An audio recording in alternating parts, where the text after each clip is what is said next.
오늘 설교 말씀은 제가 우리 동산교회에 처음으로 부임하고 신방이 처음 잡히고 나서 묵상하며 준비한 설교입니다. 여러 가지 고난 가운데 있는 어떤 성도님의 사정을 듣고 오늘 말씀을 묵상하며 하나님의 은혜를 구하며 준비하였던 설교입니다.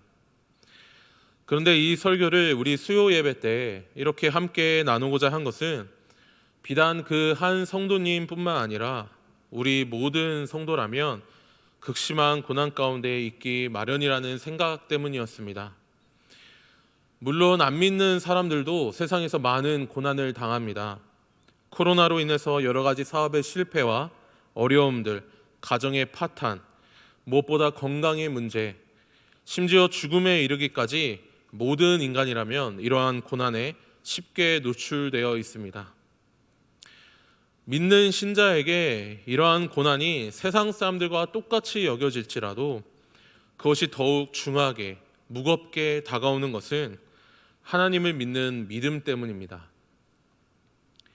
믿는 신자가 하나님의 약속을 믿고 이 세상에서 믿음의 길, 신앙의 여정을 걸어가는데 세상 사람들과는 별반 다를 바 없이, 아니 오히려 더 비참하고 참담하게 이 믿음의 여정을 살아갈 때라면 그 고난은 단순히 세상 사람들이 겪는 그 고난과 똑같이 여겨지지 않을 것입니다. 오히려 더 마음이 무너지고 낙심되고 힘든 그러한 고난이 될 것입니다.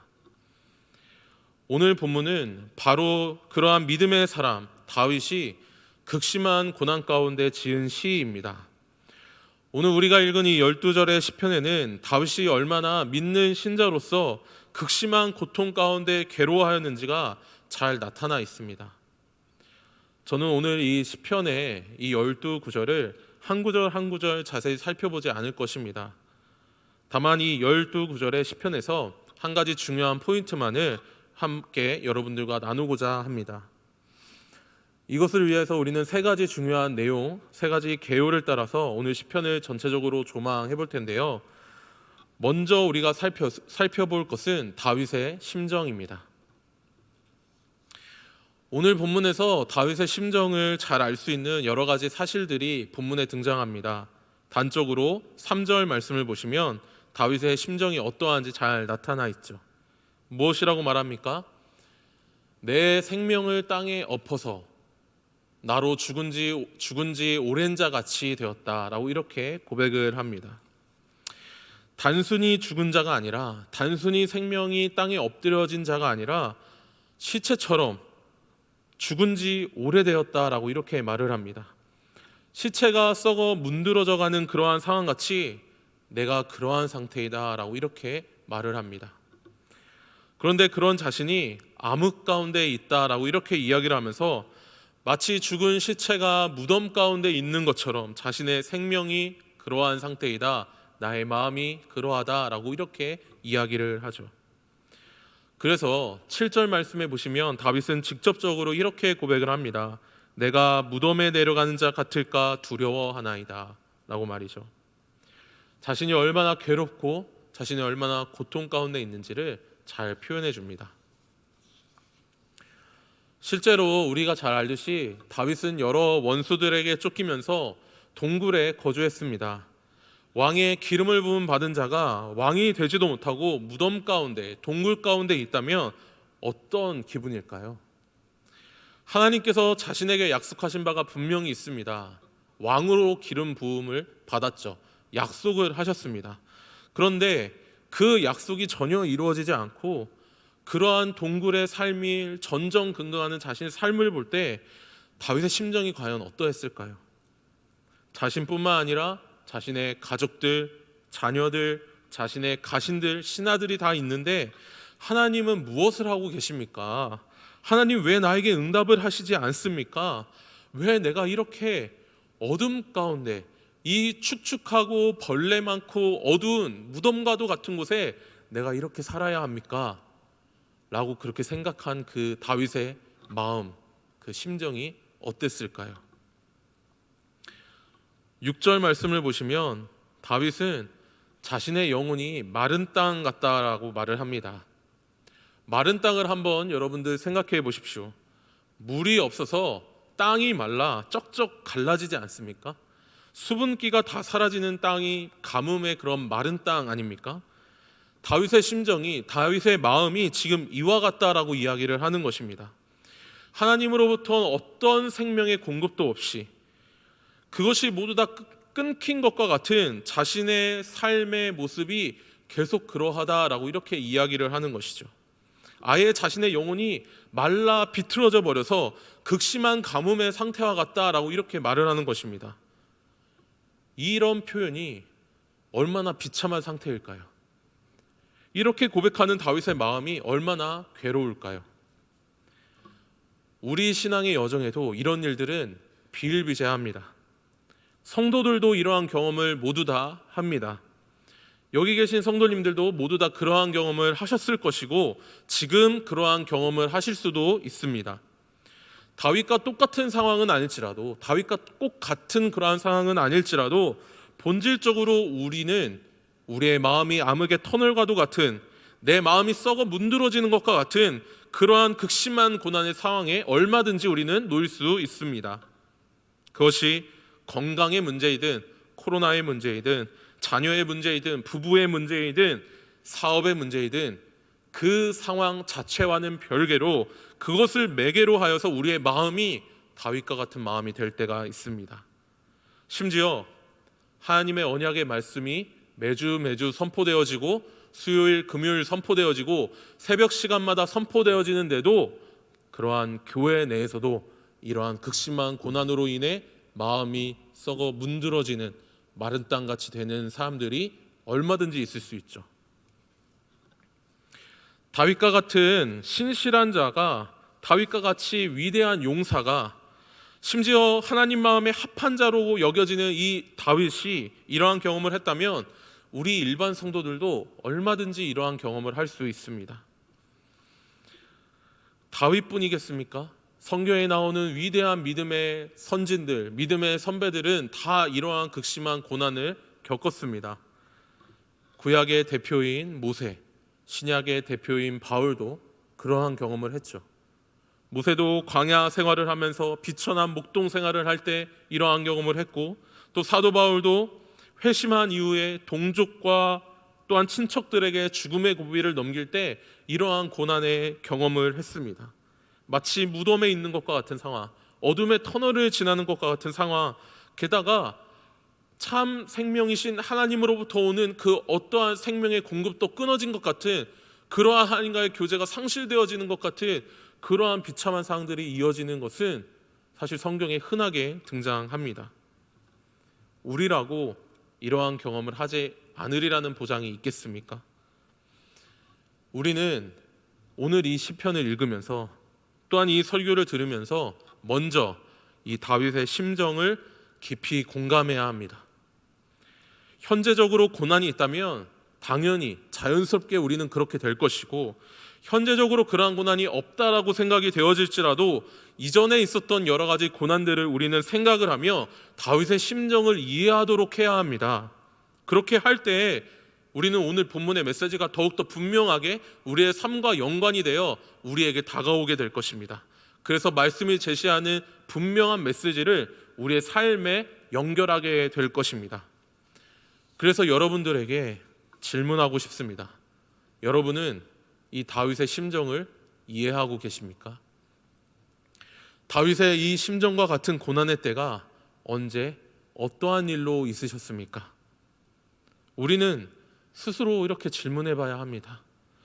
나는 정말 이 다윗의 시에 나타난 그의 심정에 과연 공감을 하는가? 아니면 문자적으로 읽고 넘어가는 것은 아닌가? 이 말씀을 나의 상황에 긴밀하게 연결시키는 그러한 마음의 공감이 있는가? 우리는 질문해 봐야 합니다. 문제는 이러한 경험을 할 때 우리가 어떻게 반응하느냐, 이것이 중요합니다. 성경대로 반응을 하느냐, 아니면 성경과 반대대로 반응을 하느냐. 성경에 반대되는 반응을 하는 사람들은 아무리 교회를 다녀도 이러한 고난이 있을 때 다윗의 심정을 이해하고 성경의 메시지를 발견하려고 하는 것보다 오히려 교회를 떠납니다. 하나님을 떠납니다. 우리 주 예수 그리스도를 버립니다.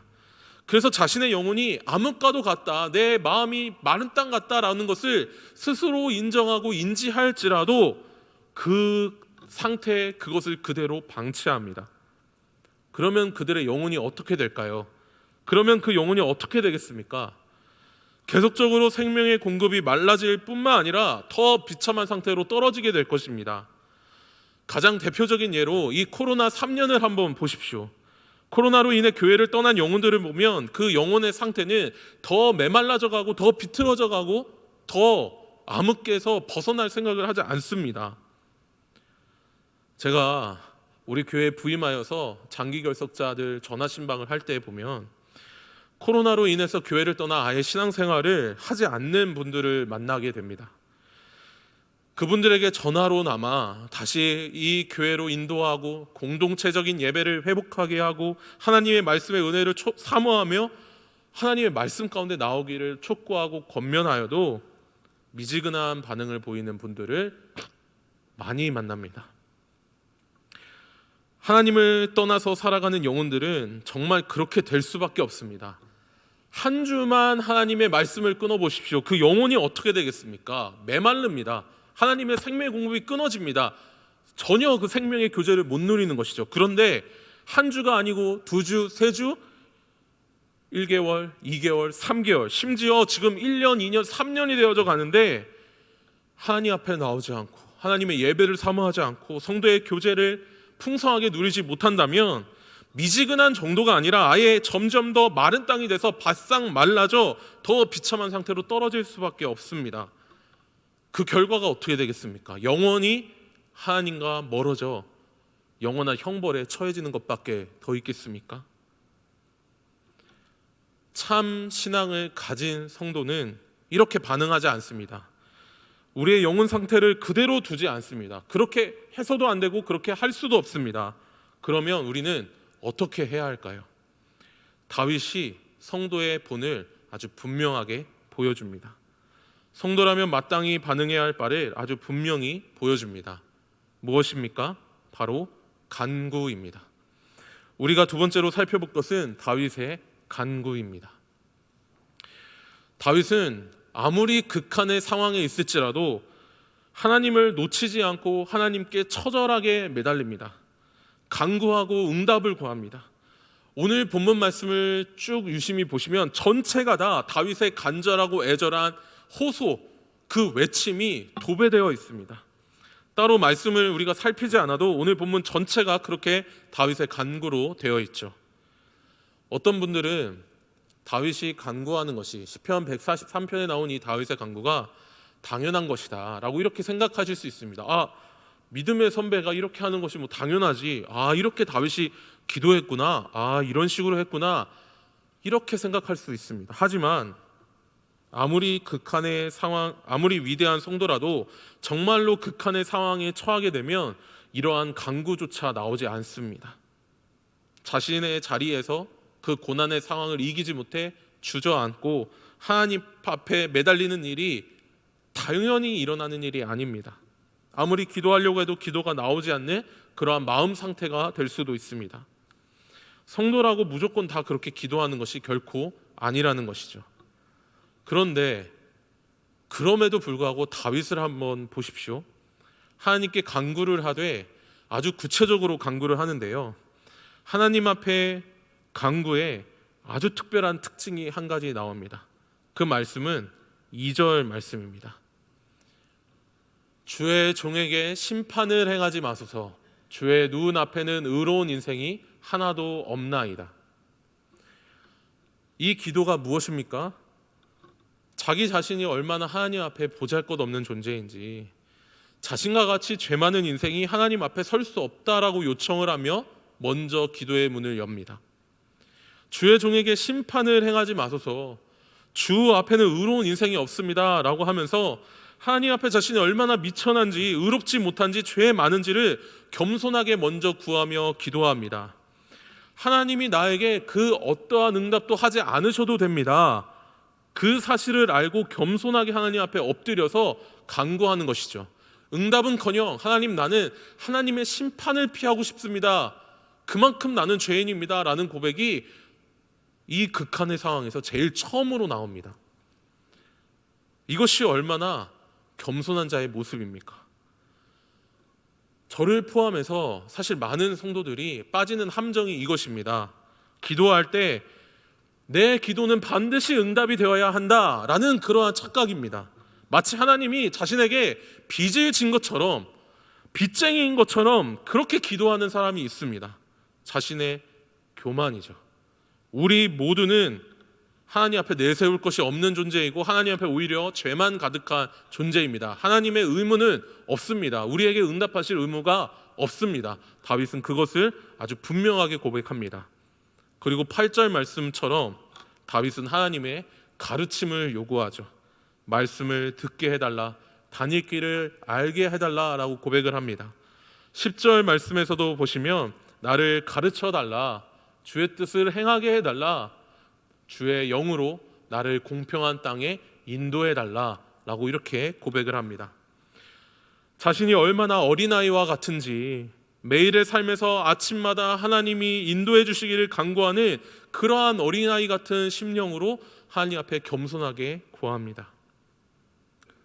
예수님께서도 공생의 기간에 가르치실 때 어린아이와 같은 자가 하나님 나라에 들어갈 것이다 라고 말씀을 하며 인간이 하나님 앞에, 사람이 하나님 앞에 얼마나 겸손한 자여야 하는지를 가르치셨죠. 다윗은 이렇게 일찍부터 그러한 삶을 살았고 평생을 그렇게 하나님 앞에 겸손한 심령으로 나아갔습니다. 제가 주목하고자 하는 것, 이 시간 한 가지 분명하게 우리가 바라보고자 하는 것은 바로 이 다윗의 겸손한 마음입니다.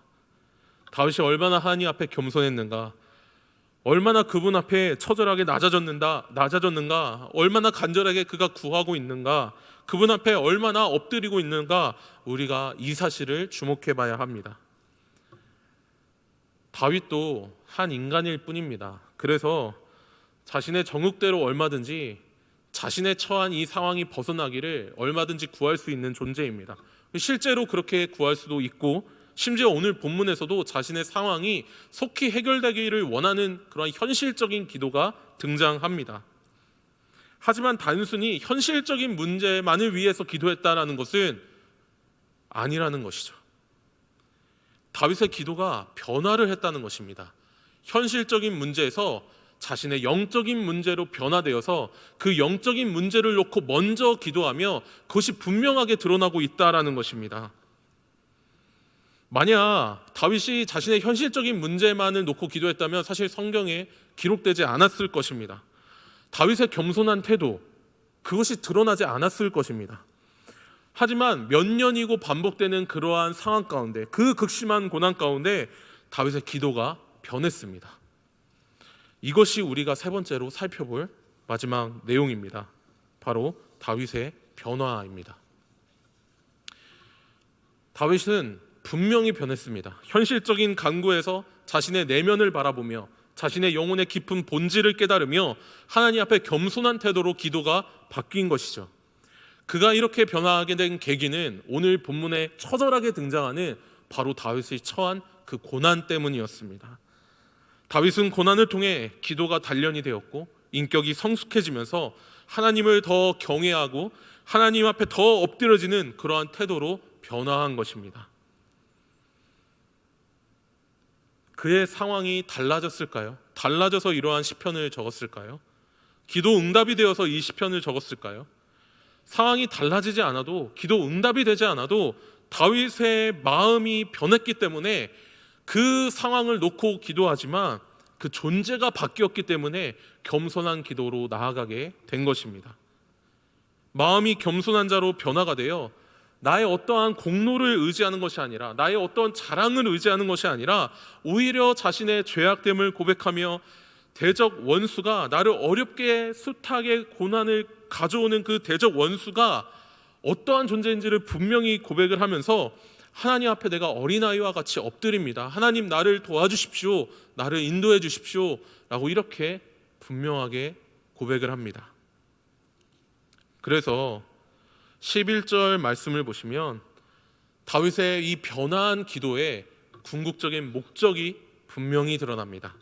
11절 말씀, 여호와여 주의 이름을 위하여 나를 살리시고 주의 의로 내 영혼을 환난에서 끌어내소서. 여호와여 주의 이름을 위하여. 다윗은 자기 자신의 이름을 위해 기도하지 않습니다. 자기 자신을 위해 기도하지 않습니다. 주의 이름을 위하여 기도합니다. 자신의 상황과 자신의 현재 상태를 놓고 기도하는 것이 분명하지만 결국 주의 이름을 위해서 기도한다는 것이 분명한 목적으로 드러나게 됩니다. 하나님의 이름을 위해, 하나님의 영광을 위해 응답이 되기를 간구하며 하나님께 구하는 것이죠. 이것만큼 하나님 앞에 겸손하고 이것만큼 하나님께 감동이 되고 기쁨이 되는 기도가 있을까요? 이러한 기도만큼 하나님께 기쁨이 되는 기도가 있겠습니까? 자기 자신을 전혀 배제한 채 모든 상황과 모든 자신의 고난 가운데서도 궁극적으로는 하나님의 이름이 나타나야 합니다 라고 이것만큼 감동이 되는 기도가 있겠냐는 말입니다. 그래서 어떤 청교도가 오늘 본문을 주의하면서 이렇게 말을 했습니다. 하나님께서는 영혼의 절망을 통해 우리에게 어떤 동기를 만들어 주시고 또 그것을 통해 우리 영혼을 구원하려 하신다. 따라서 영혼의 절망은 하나님이 우리를 도우시는 좋은 기회이며 하나님을 감동시키는 기도를 하게 되는 계기가 된다. 사랑하는 동산교회 성도 여러분, 여러분에게 처한 고난이, 우리에게 처한 이 고난이 수십 년간 계속된다 할지라도, 평생이 계속된다 할지라도, 그러한 어려움이 우리에게 계속 찾아올지라도 여러분들은 그것을 좋은 기회로 여기십니까? 우리의 영혼을 더욱 성숙하게 하는 것으로, 우리의 영혼을 든든히 세우고 오히려 하나님을 감동하게 하는 그러한 자로 세우실 것을 믿는 믿음 가지고 고난을 바라보십니까? 하나님께서 이 고난을 통해 나의 영혼이 더욱더 분명하게 구원되고 더 성숙해질 것이다 라는 확신과 믿음으로 그렇게 고난을 바라보시며 기도하고 계시냐는 말입니다. 우리의 기도는 이러한 기도가 되어야 합니다. 아니, 다윗의 기도에 어떤 방법론적으로 따라가지는 것이 아니고 다윗의 기도의 그 겸손한 그 마음, 자신의 본질을 바라보는 그 마음으로 기도를 해야 된다. 그 마음이 우리에게 주어져야 한다라는 것을 말씀드리는 것입니다. 우리의 환경을 놓고 기도하는 것이 분명합니다. 하지만 다윗의 기도처럼 이렇게 더 성숙한 기도로 현실적인 문제에서 영적인 문제로 바뀌어야 한다라는 것이죠. 나의 욕망과 적용을 십자가 앞에 다 못 받고 나의 원함대로가 아니고 하나님의 이름이 드러나길 위하여, 하나님의 영광을 위하여, 하나님이 하나님 되시는 것을 위하여 우리는 기도해야 합니다. 그래서 우리 일생의 가장 마지막에 다윗이 12절 마지막에 고백을 하는 것처럼 이렇게 고백해야 합니다. 나는 주의 종이니이다. 우리 인생의 제일 마지막에 마침표에 나는 주의 종입니다. 나는 주의 종일 뿐입니다. 나는 주의 종이었습니다. 그 어떠한 상황 가운데서도 설령 우리 인생의 그 마지막에 죽음이 우리 앞에 다가올지라도 나는 주의 종입니다. 미천하고 비천한 종일 뿐입니다 라고 이렇게 고백하며 하나님께 영광 올려드려야 합니다. 그리고 하나님은 우리의 이러한 고백을 들으시며 우리의 인생을 친히 인도해 나가실 것입니다. 다윗의 인생이 그러했던 것처럼 말이죠. 끝으로 한 사람의 기도를 인용하며 마치고자 합니다. 이 사람은 오늘 본문에 나타난 다윗보다 더 위대한, 아니 감히 비교가 되지 않는 위대한 분이며 하지만 동시에 그보다도, 다윗보다도 더 겸손하게 기도한 사람입니다. 그는 이렇게 기도했습니다. 마태복음 26장 39절 말씀. 조금 나아가사 얼굴을 땅에 대시고 엎드려 기도하여 이르시되 내 아버지여 만일 할만하시거든 이 잔을 내게서 지나가게 하옵소서. 그러나 나의 원대로 마시옵고 아버지의 원대로 하옵소서 하시고, 바로 우리 모두의 주이시지만 또한 우리의 종이 되고자 이 땅에 오신 하나님의 아들 예수 그리스도의 기도입니다. 하나님과 동등되시지만 하나님과의 동등됨을 포기하시고 사람이 되신 참 하나님이시자 참 사람이신 예수 그리스도의 기도입니다. 그 예수 그리스도는 이 기도를 하시면서 십자가마저도, 자신의 죽음마저도, 하나님과 생명이 단절되는 것마저도 순종하는 참으로 종으로 살아가신 분이십니다. 다윗의 삶에는 이 예수 그리스도의 삶이 예표적으로 먼저 나타났고 오늘 본문의 기도를 행한 것입니다. 바라기는 우리 모두가 다윗과 이 예수 그리스도의 삶과 기도를 따라 그렇게 겸손하게 날마다 하나님 앞에 간절히 기도하며 나아가는, 그래서 우리 앞에 놓여진 이 그 고난이 어떠한 고난이든지 우리의 영혼을 변화시키고 성숙시키는 그러한 것으로 바라보는 참 믿음을 가진 우리 모든 성도님들 되시기를 간절히 소원합니다. 기도하겠습니다.